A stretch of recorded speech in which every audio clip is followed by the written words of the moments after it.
청주고등학교 1학년 친구들 안녕하세요. 한국사 선생님입니다. 이번 영상에서는요, 학습지 2쪽 무단통치와 수탈체제의 확립에 대해서 살펴보겠습니다.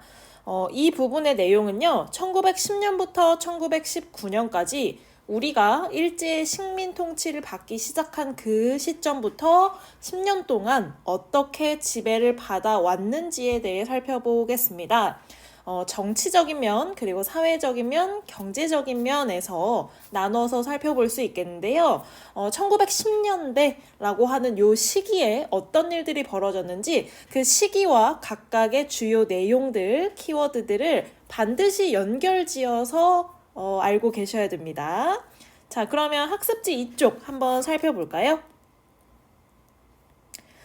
먼저 1910년 통치체제에 들어가기 전에 식민 지배의 기초적인, 아주 기본적인 기구 두 가지만 먼저 살펴보도록 하겠습니다. 먼저 첫 번째는 조선총독부입니다. 이미 들어서 아시는 분들도 계시겠지만 1910년에 우리가 한일병합조약을 체결하면서 일본은 우리나라를 지배하기 위해 우리나라 땅에 조선총독부라는 기구를 세우게 됩니다. 바로 식민통치의 담당 기구인데요. 이 조선총독부가 설치되기 전부터 사실 일본은 우리나라의 외교나 정치적인 면을 감시하고 장악하기 위해 세워졌던 기구가 있었습니다.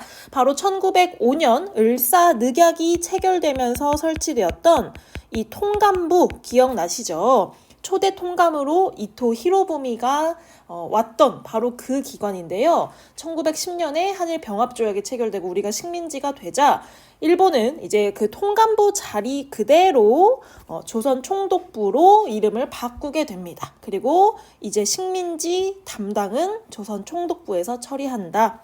그리고 식민지를 다스리는 이 최고 권력을 누구에게 주냐면 조선총독이라는 관직에게 주게 됩니다. 조선총독부의 우두머리이자 한반도 땅에서는 최고 권력을 가진 사람이었는데요. 입법권, 사법권, 행정권, 군 통수권을 모두 장악하고 있었고요. 이 자리에는 누가 임명이 되냐? 육해군 대장을 임명하게 됩니다. 당연히 일본 육군 또는 일본 해군의 대장이겠죠. 일본인 군인을 그 조선 식민 지배의 최고 자리에 앉히게 된 그 이유가 무엇인지 뒤에서 한 번 더 살펴보도록 하겠습니다. 자, 그 다음에 두 번째 기구로는 중추원이 있습니다. 중추원은요, 이 조선 총독, 일본인 조선 총독이 이 한반도에 지배를 해본 적이 없기 때문에 사실상 한반도에서 살아왔던 사람도 아니고, 그래서 한반도 사정을 잘 모르기 때문에 한국인들에게 한반도를 어떻게 다스려야 되는지 자문을 하기 위해 설치한 기구입니다. 여기서 말하는 자문이란 쉽게 말하면 조언을 구한다는 것인데요.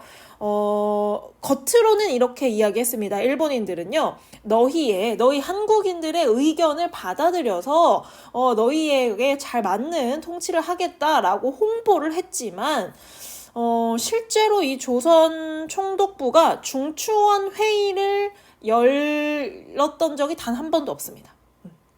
그러니까 실제로는 기구는 있지만 조언을 구하기 위한 기구를 설치하긴 했지만 실제로는 조언을 구한 적이 단 한 번도 없다. 그리고 더군다나 그 자리에는 대부분 친일 매국노가 앉아 있었기 때문에 한국인들을 위한 통치 이런 것은 기대할 수가 없었겠죠. 자, 이렇게 두 가지 기구가 1910년에 설치가 돼서 1945년까지 유지가 된다는 점 기억하시면 되고요. 이후에 또 계속해서 나올 거니까 기억하시면 될 것 같습니다. 자, 그럼 이제 본격적으로 1910년부터 1919년에 일본이 우리를 어떻게 다스렸는지 한번 살펴볼 텐데요. 한마디로 말하자면 무단통치라고 할 수 있습니다. 1910년부터 1919년까지.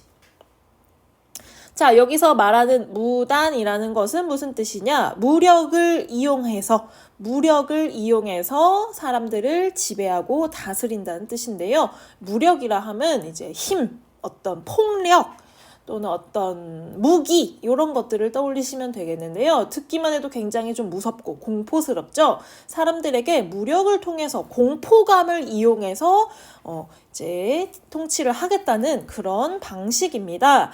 이 무단 통치를 실시하게 된 이유는 잠깐 생각해보자면 쉽게 이해할 수 있을 거예요. 아무래도 우리가 지금은 이제 일본에 대해서 감정이 어떻습니까? 36년이라는 그 일제 식민 지배를 겪었고 그런 이야기를 많이 들어왔기 때문에 우리가 일본에 대해서 좋은 감정을 가진 사람들이 많지 않잖아요. 그런데 식민 지배를 당하기 전에도 사실 조선인들은 일본인에 대해서 어떻게 생각했냐? 뭐 좋아하는 사람도 있었겠지만 별로 좋지 않았어요. 왜냐면 이제 임진왜란을 우리가 겪었고 또 일본이랑 항상 이제 가깝고도 먼 나라의 관계 속에서 약간 라이벌 의식, 경쟁 의식도 있었고 우리는 항상 일본보다 위에 있다고 스스로 생각했습니다. 전 세계의 중심을 중국이라고 생각했고요. 그 다음이 제2인자의 자리가 바로 조선이라고 생각했고요. 일본은 이제 오랑캐라고 얕잡아봤습니다. 무시를 했던 존재인데 그런 존재에게 우리가 식민 지배를 당한다고 한다는 건 굉장히 정신적으로도 큰 충격이겠죠. 당연히 엄청나게 큰 반발이 예상이 됩니다. 일본 역시 마찬가지로 그런 생각을 했습니다. 한국인들이 이 일제 식민 지배에 우리의 식민지가 되는 것에 큰 반발을 하겠구나. 그런 반발을 무마시키기 위해서는 저항을 하지 못하게 처음부터 무서운 맛을 공포를 보여줘야겠다라고 생각을 한 것 같습니다. 그래서 무단 통치를 실시했고요. 그 무단 통치 이제 구체적인 방법 중에 하나가 바로 헌병 경찰제입니다. 원래 헌병은요, 군대 내에서 군인 내에서 경찰을 담당하는 조직인데요. 군대 내의 군인 경찰이 일반 사람들을 대상으로 하는 일반 경찰의 역할까지 한다는 것입니다. 선생님이 수업을 할 때, 이 부분을 수업했을 때 이제 학생들한테 이렇게 물어봤어요. 여러분 살면서 헌병을 실제로 본 적이 있나요? 이렇게 물어보니까 거의 없더라고요. 헌병을 뭐 영화나 드라마나 뭐 뉴스에서 이렇게 미디어에서는 봤지만 실제로 우리가 실생활에서 헌병을 보는 일은 거의 없잖아요. 그럼 반대로 그러면 경찰관이나 파출소나 경찰차는 실생활에서 본 적 있나요? 하니까 대부분 다 손을 들더라고요. 여러분도 아마 헌병을 본 경험보다는 경찰을 본 경험이 훨씬 더 많을 텐데요.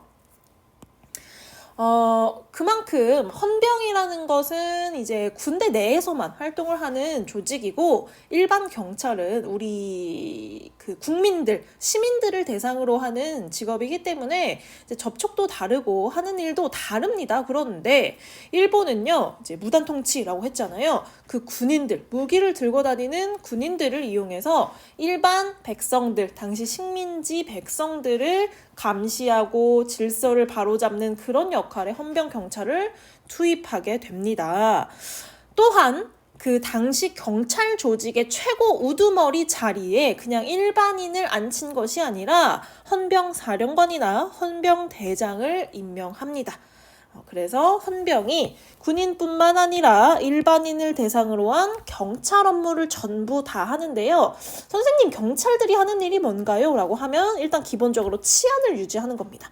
도둑을 잡는다거나 이제 순찰을 돌면서 이제 질서를 유지한다거나 뭐 이런 일을 하잖아요. 그런데 이뿐만 아니라 이것 이상으로 정말 쉽게 말하면 이 헌병 경찰을 이용해서 당시 식민지인들을 아주 촘촘히 아주 세세하게 감시하려고 했던 것 같아요. 일단 세금도 헌병 경찰이 걷고요.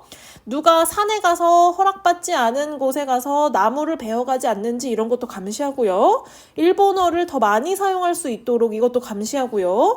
그 다음에 독립운동을 하진 않는지 감시하고요. 학교도 감시하고요. 예방접종 할 때도 이제 헌병 경찰들이 나와서 뭐 줄도 세우고 인원 체크도 하고 뭐 이런 것, 신분 검사도 하고 이런 것까지 전부 다 헌병 경찰이 아주 사소한 일상생활에까지 관여를 하게 됩니다. 자, 그런데 이제 생각해보면, 아니, 근데 뭐, 헌병이 경찰 역할 하는 거니까 뭐, 그럴 수 있지 않나요? 라고 생각을 하겠지만, 여기에 추가적으로 2가지가 더 들어갑니다. 이것이 이제 더 큰 문제가 되는데요. 우선 헌병 경찰들은요, 이런 일들을 하면서 어떤 질서를 유지하지 않는 또는 범죄자에게 그 자리에서 바로 처벌을 내릴 수 있는 권한을 갖게 됩니다. 이걸 뭐라고 하냐? 즉결 처분권이라고 하죠.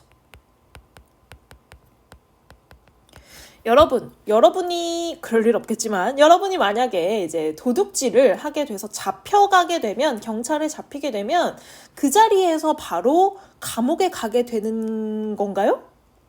아마 여러분은 그런 적이 없어서 모르겠지만 우리나라 법 절차상, 행정법 절차상, 형사법 절차상 이제 도둑이 현행범으로 체포가 돼도 그 자리에서 바로 감옥에 가지 않습니다. 이제 적법한 절차에 따라서 재판을 거치고요. 재판에 따라서 판사가 판결을 내리면 이제 그때 처벌을 내리는 거죠. 뭐 감옥에 가라, 뭐 이제 하던가, 아니면 예를 들면 뭐 벌금을 내라, 이런 처벌을 재판을 통해서 내리는데요. 즉결 처분권이라고 하면 재판 없이 그 자리에서 바로 형벌을 내릴 수 있습니다. 그때 내렸던 형벌이 바로 태형인데요. 이 태형, 요 그림을 보면 어렴풋이 나 저거 봤던 것 같아 하는 친구들 있을 거예요. 어디서 볼 수 있냐면 주로 이제 민속촌 같은 데 가면 그 관아에 이런 것들이 설치가 돼 있는데, 쉽게 말하면 이제 곤장을 때리는 겁니다. 사람을 여기에 이렇게 엎드려서 묶어 놓고 여기 팔을 고정시킨 다음에 이제 엉덩이를 긴 몽둥이로 때리는 형벌을 우리가 태형이라고 하는데요. 이 태형을 조선인들에게 그 자리에서 즉시 적용을 할 수 있습니다. 그런데 여러분, 좀 이상하지 않으세요? 아니, 그 한국에 사는 사람이 조선인 말고 일본인도 이 당시에는 이제 많이 이주를 해서 와서 살았는데 왜 조선인한테만 태형을 적용시키냐? 여러분, 이 태형이라는 벌은요, 사실 조선시대까지 있던 벌인데 흥선대원군 때 이 태형이 없어집니다. 너무 잔인한 형벌이라고 해서 없어지고요. 그 뒤로는 우리나라에서는 시행하지 않던 형벌인데, 이때 일본이 일제강점기에 다시 부활을 시킨 겁니다. 그것도 누구한테? 조선인에게만 적용을 할 수 있게. 이건 엄연한 차별인 거죠. 더군다나 적법한 재판을 거치지 않고 그 자리에서 즉시 끌고 가서 태형을 내릴 수도 있습니다. 그럼 여러분이 일상생활을 하면서 마주치는 그 헌병 경찰들이 어떻게 보이실 것 같으세요? 굉장히 공포스럽죠. 내가 뭐라도 하나 잘못하면 그냥 그 자리에서 뭐 법이나 이런 거에 상관없이 그냥 나는 죄인이 될 수 있고, 죄인이 되면 바로 관아에 끌려가서 곤장을 맞게 되는 겁니다. 그러니까 얼마나 무서웠겠어요. 얼마나 공포스럽겠습니까? 그러니까 되도록이면 저항을 하지 않게 되겠죠. 움츠러들게 되겠죠. 자, 거기다가 이제 전국 주요 도시에 일본 군인들을 배치했고요. 공무원이나 교사들도 제복과 칼을 착용하고 업무에 임했습니다. 이 그림을 한번 볼게요. 이 사진을 한번 볼게요, 여러분. 왼쪽 사진이랑 오른쪽 사진이랑 어때 보이세요? 굉장히 비슷해 보이죠? 어떤 게 비슷해 보이냐? 앞에 앉아있는 사람들이 전부 다 어떤 모자를 쓰고 있고요. 자리에 앉아서 이 기다란 막대를 짚고 있는데 이것이 지팡이가 아니라 칼입니다. 자, 오른쪽에도 앉아있는 사람들이 보이고요. 칼을 다 이렇게 짚고 있네요. 그런데 놀랍게도 왼쪽은 경찰서의 사진이고요. 오른쪽은 학교의 사진입니다. 경찰들도 칼을 차고 다니는 것에 모자라서 학교에서 교사들도 칼을 차고 다니는 것이죠. 여러분, 지금 학교 생활하면서 굉장히 많이 어떤 처벌이라던가 학생들에 대한 체벌이 굉장히 많이 사라졌습니다. 아직도 어디선가 모르게 일어나고 있지 모르겠지만, 옛날엔 정말 공공연하게 체벌을 하는 게 너무나 당연했거든요. 학교에서도 선생님도 그런 세대였고. 그런데 지금은 이제 학교에서 이런 매나 칼을 들고 다니는 건 상상조차 할 수 없잖아요. 그런데 일제강점기에는 학교에서 선생님들이 칼을 차고 다녔다고 생각해보세요. 얼마나 무섭습니까? 그런 시대였습니다. 자, 그럼 이제 사회 분야로 한번 넘어가 볼게요. 정치 분야에서는 이런 방법을 이용해서 백성들을 폭력으로 누르고 있었고요. 사회 분야에서는요. 언론, 출판, 집회, 결사의 자유를 억압했습니다. 언론, 출판, 집회, 결사의 자유는 오늘날 헌법에서 보장하는 기본권 중에 하나인데요. 사람들이 자신의 생각이나 의견을 자유롭게 표현하고 이것을 글로 남기고 신문으로 또는 책으로 만들 수 있고요. 그 다음에 자신과 같은 뜻을 가진 사람들이 단체를 만들어서 이제 집회를 열 수 있는 그런 것, 법에 따라서 보호를 해주고 있잖아요. 하지만 이 당시에는 전부 불법이었습니다. 그래서 한국인이 만든 신문, 잡지, 역사책까지도 출판 금지, 절대 금지고요. 독립운동 단체가 아니더라도 그냥 같이 공부하는 단체더라도 절대 안 됩니다. 계몽단체 전부 다 해산을 당했고요.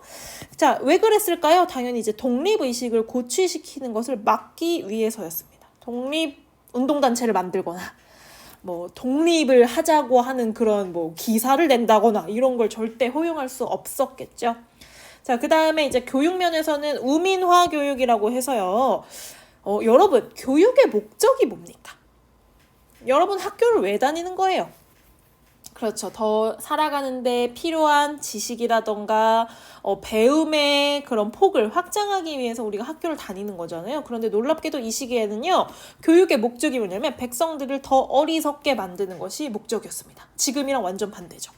왜 어리석은 백성들을 만들고 싶어 했냐? 일본이 생각하기에 한국인들에게 이제 교육의 기회를 많이 주면 이 한국인들이 너무 똑똑해져서 독립운동을 하는 방법을 생각해낼 거라고 한 거죠. 그래서 아주 기초적인 보통교육, 초등학교만 다닐 수 있게 했고요.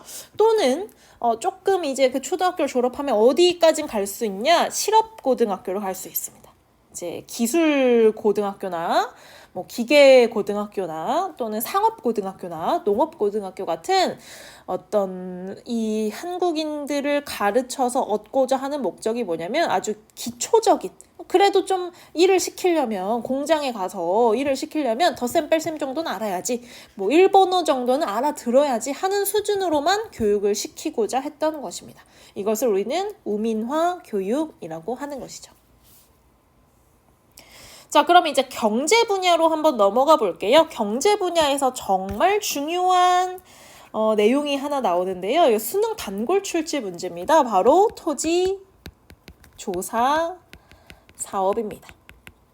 여러분, 이 부분 일제 식민지배 체제에서 문제가 이제 여러분 9월 모의고사 문제 보시면 알겠지만 어떤 식으로 나오냐?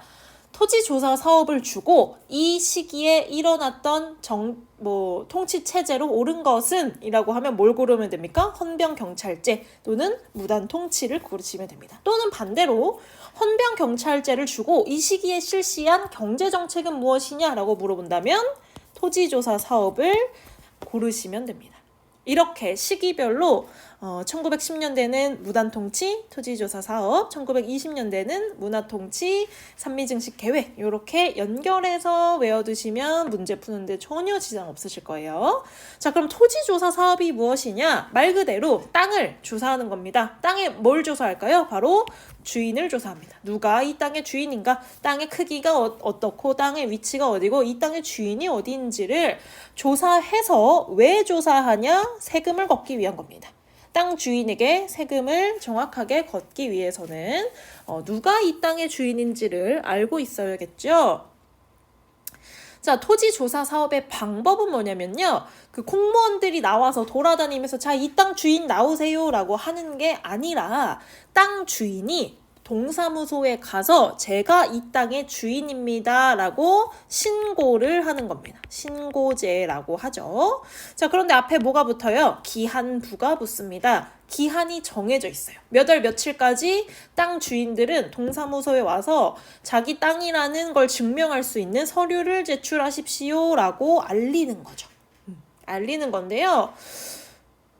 이 당시에 이 토지조사 사업을 시행하면서 땅 주인, 여러분이 만약에 땅 주인이라면 이 소식을 들었을 때 어떻게 할 거예요? 그냥 그냥 가만히 있어도 내 땅인데 뭘 또 조사해, 뭘 또 신고해 이러겠어요? 당연히 가서 신고를 해야겠죠. 왜냐면 신고하지 않으면 내 땅이라고 인정을 못 받으니까. 어떤 방법을 써서라도 신고를 하려는 사람들이 당시에 많았습니다. 그래서 땅 주인이 있는 땅들은요, 대부분 신고가 잘 되었는데 문제는 뭐냐? 국공유지입니다. 국공유지.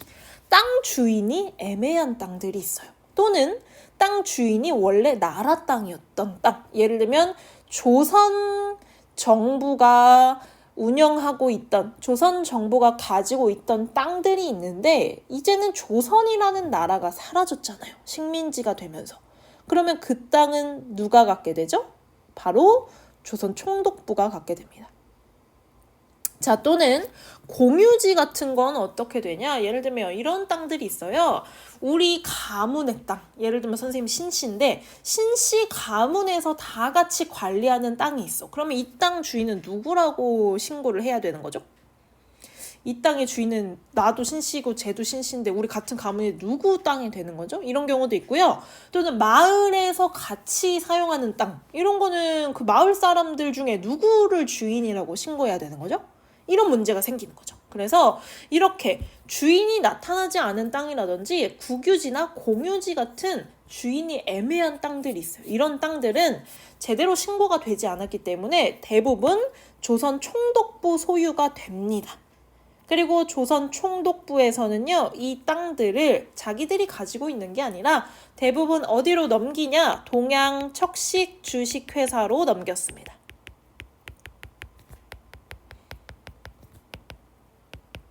동양척식 주식회사는요, 이제 일본에서 세운 회사인데요. 일본 쉽게 말하면 이제 부동산 회사라고 보시면 됩니다. 이제 땅을 싸게 사서 이제 땅을 비싸게 파는 것에서 이득을 얻는 회사인데, 조선 총독부에서 동양척식 주식회사에 이렇게 한국인들로부터 빼앗은 땅을 넘기면 이 동양척식 주식회사는 일본인들에게 일본 땅보다 지금 몇십 배는 저렴한 땅이 한국에 나왔습니다. 여러분 이 기회를 놓치지 마세요 라고 홍보를 하는 거죠. 그러면 일본인들이 와서 우리나라의 지주가 되는 것입니다. 일본인 지주가 증가했고요. 그 다음에 이 토지조사 사업의 원래 목적이 뭐라 그랬죠? 세금 걷는 거. 당연히 이제 땅 주인을 확실하게 알게 되었기 때문에 땅에서 걷는 세금, 지세 수입이 크게 증가하게 됩니다. 자, 근데 일본인 지주가 증가하는 것에서 이제 문제가 끝난 것이 아닙니다. 당시 식민지 정부는요, 지주의 소유권만 인정했고요, 소작인의 경작권은 인정하지 않았습니다. 선생님, 경작권이 뭐예요? 라고 물어보실 것 같아서 아주 간단하게 설명을 해드릴게요. 이거는 뭐 적으실 필요 없어요. 자, 여러분 이렇게 넓은 땅을 지주가 가지고 있습니다. 이 땅에 대해서 지주의 소유권이 있겠죠. 지주가 뭡니까? 땅 주인 쉽게 말해서. 땅 주인이 이 땅에 대해서 소유권을 가지고 있잖아요. 그런데 이 땅이 너무 넓어서 자기 혼자 농사 지을 수 없으니까 이 땅의 일부를 빌려줍니다. 이렇게 남의 땅을 빌려서 농사 짓는 사람을 뭐라 그래요? 소장농이라고 하잖아요. 조선시대에도 조선인 지주가 조선인 소장농들에게 땅을 빌려주는 이런 일들이 굉장히 흔했습니다. 자, 그럼 소장농은 지주에게 땅을 빌린 대가로 뭘 내요? 소장료를 납부하는 거죠. 뭐 한 달에 얼마, 1년에 얼마씩 소장료를 납부하고 땅을 빌린 대가로 이제 소장료를 내는 겁니다. 자, 그리고 이 땅에서 이제 농사를 지어서 뭐 쌀이 뭐 100가마니를 생산했다. 그러면 뭐 그 중에 10가마니는 소장료로 내고 나머지는 자기 가족들이랑 먹고 사는 거죠. 자, 그런데 이 소장농은요, 이 땅에서 농사를 지을 수 있는 권리를 보장받았어요. 조선시대까지는. 이걸 뭐라고 하냐면 경작권이라고 합니다. 경작권이라고 하죠. 자, 조선시대까지는 소장농의 경작권을 인정했단 말이야. 그럼 이게 뭐가 좋으냐면 지주가 소장농이 별로 마음에 안 들어. 저 소장농이 마음에 안 들어서 내쫓고 싶어 해도 소장농에게는 경작할 수 있는 권리가 보장되기 때문에 함부로 내쫓을 수가 없습니다. 아무리 이 땅이 자기 땅이라고 할지라도 이 땅에 대해 소유권을 갖고 있을지라도 경작권을 보호해주기 때문에 소작농은 자신의 생계를 유지할 수가 있어요. 그리고 이 경작권은요, 물려줄 수가 있습니다. 세습할 수도 있고요, 판매할 수도 있어요. 다른 사람한테 넘길 수가 있어. 그래서 소작농은 아빠가 죽으면 아들한테 그 경작권이 넘어가서 아들도 그 땅에서 농사를 지을 수 있고 그 아들의 아들에게까지 농사 지을 수 있는 권리가 쭉 이어질 수 있다는 거죠. 자, 그런데 일본은 이 경작권을 인정하지 않았습니다. 오직 지주의 소유권만 인정을 한 거죠. 그러면 쉽게 말하면 어떤 일이 발생할 수 있냐? 지주가 소작농한테 야, 그 1년에 소작료 그 쌀 10가마니씩 내는 거 너무 적은 것 같아. 한 이제 50가마니로 늘려. 했는데 소작농이 좀 그렇게 못하겠는데요 하면 그 자리에서 어떻게 할 수 있어? 소작농을 해고시킬 수 있는 겁니다. 그럼 소작농은요, 하루아침에 농사 지을 땅을 빼앗기고 이 땅에서 쫓겨나는 것이죠. 그래서 소작농에 대한 지주의 횡포가 점점 심해집니다. 하지만 소작농들은 이 땅을 빼앗기면, 이 땅에서 쫓겨나면 먹고 살 길이 너무 막막하기 때문에 최대한 지주의 비위를 맞출 수밖에 없고요. 만약에 이제 지주에게 쫓겨난 이런 소작농들은 화전민이 되거나 아니면 아예 한반도를 떠나서 만주나 연해주로 고향을 떠나서 이제 힘든 생활을 이어나가게 되는 것이죠. 자, 그래서 이 토지조사 사업의 결과 일본은 그 세금 수입이 늘어났고 그 다음에 일본인 지주가 증가하는 이익을 얻었지만 한국인 입장에서는 한국인 소작농들의 입장에서는 그 경제적인 상황이 더 어려워졌다. 이렇게 기억하시면 됩니다. 자, 그 다음에 밑에 가시면 이런 것들도 있습니다. 토지조사 사업 외에 경제적으로 1910년에 회사령을 내리는데요. 회사령에 대한 설명을 잠깐 적어보면 이렇게 쓸 수 있습니다. 한반도에 회사를 설립할 때 조선 총독의 허가가 필요합니다. 그럼 반대로 말하자면 회사를 세우려고 하는데 조선 총독이 허가를 안 해주면 회사를 못 세우는 거죠. 그러면 조선 총독은 어떤 사람들의 회사만 허락을 해줄까요? 당연히 일본인들의 회사만 설치를 해줄 겁니다. 그래서 한국인 기업의 설립이라든지 성장을 방해하는 그런 대표적인 법이었고요. 그 옆에 어업령, 광업령, 은행령도 마찬가지입니다. 어업을 할 때 또는 광산에서 광물을 캘 때, 은행을 세울 때도 조선 총독의 허가가 필요하고요. 인삼전매제는 뭐냐면 조선에서 나는 인삼을 조선 총독부만 독점해서 판매하는 겁니다. 이 독점의 문제 아마 통합사회 시간에 배웠을 수 있는데요. 독점을 하게 되면 소비자에게 어떤 문제가 생기냐면 가격을 마음대로, 파는 사람 마음대로 정합니다. 왜냐면 파는 사람이 한 명밖에 없으니까. 가격을 마음대로 조정할 수 있기 때문에 이익을 더 많이 얻을 수 있죠. 조선 총독부에서. 자, 그 다음에 토지조사 사업이랑 마찬가지로 임야조사 사업도 있었습니다.